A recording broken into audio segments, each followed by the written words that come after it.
Hello, beautiful people, and welcome back to another Mental Health Monday. I know y'all, I've been gone for a minute, but I'm back. I'm refocused, and I have some stuff I wanted to share with you guys that I got from a sermon I watched this morning about Christ's call to unity. And I've been going to virtual church at Tony Evans Church on YouTube.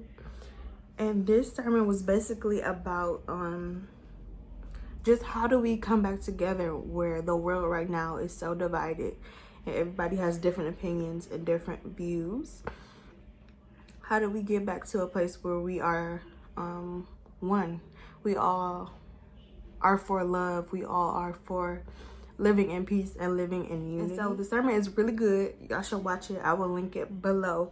But he made some really good points, and I'm reading from my notebook about what it takes to get back together, what it takes to all be one according to God's will and what God wants us to be doing as one.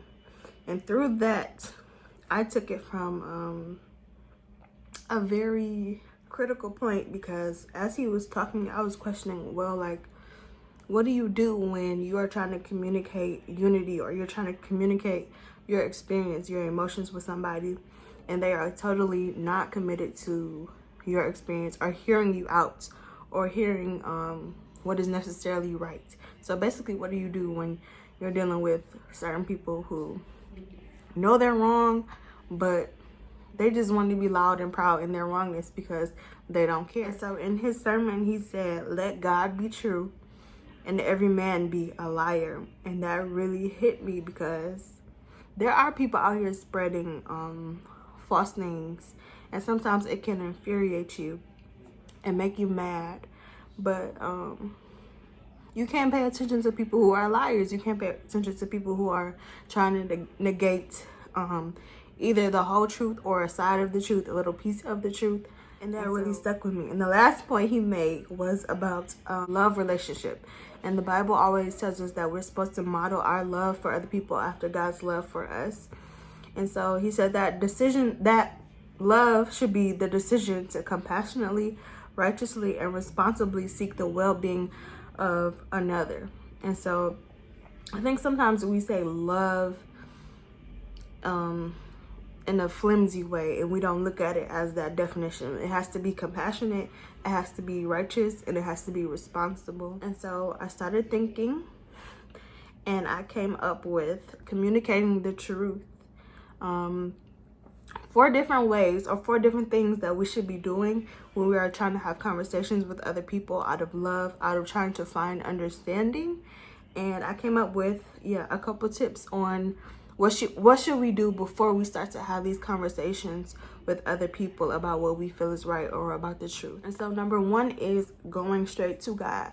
Before anything, we should be going straight to God. We need to ask God to check our intentions, to check our heart, to check our words, to check our energy, to make sure that it's in the right place and that we can deliver what we need to deliver to the right people at the right time in the right place.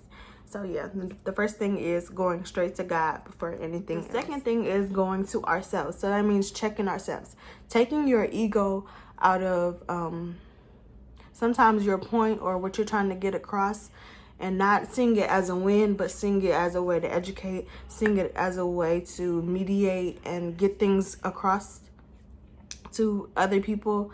I think is very important, because a lot of the times on social media and stuff, I see people arguing, and I feel like our egos are put into a lot of the things that we say, and sometimes we have to check ourselves and check ourselves out of that. And so that's number 2, is checking yourself. And number 3 is checking how we feel about others. Sometimes we might be in a position where we have to communicate things, or we have to educate people that we don't necessarily like all the time. You know, sometimes it be people that get on your nerves, people that are very ignorant, I guess, in your opinion or your thought. But we really have to get to a place where we have to take our emotions out of that person directly and the things that they've done in the past, and say, okay, you know what?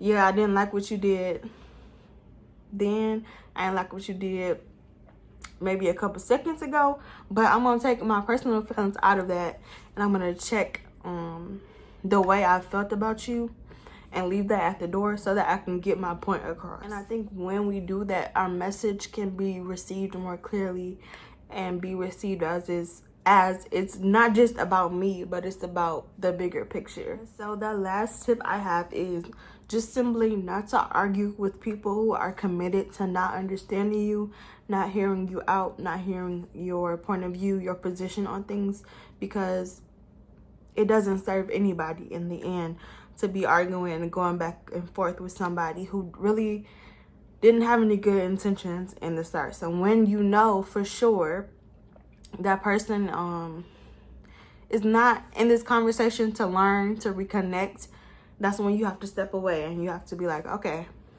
just keep okaying them throughout the conversation, because it's like there's nothing more I can do. I've tried to get out my position, my experience in a calmly manner, in a right manner. Like, I went to God, I asked God to check me. I went to myself, I checked myself. I checked my emotions about you or about anybody else in this conversation, and, you know, it still didn't go that way. But I also want people to remember that just because the conversation didn't go the way that you wanted it to, or that you got a person who's not committed to understanding, doesn't mean that it was a total waste of a time, because there's going to come a day where people are going to realize that their argument was pointless. It really was. There's going to come a day where they should have valued your position or your experience with something. You know, like some people say, when you do clownery, the clown comes back to bite. So just understanding and checking that. And yeah, those are my 4 different tips on communicating with people about things you might not agree on, or just trying to have a purposeful conversation about something and to get understanding from others.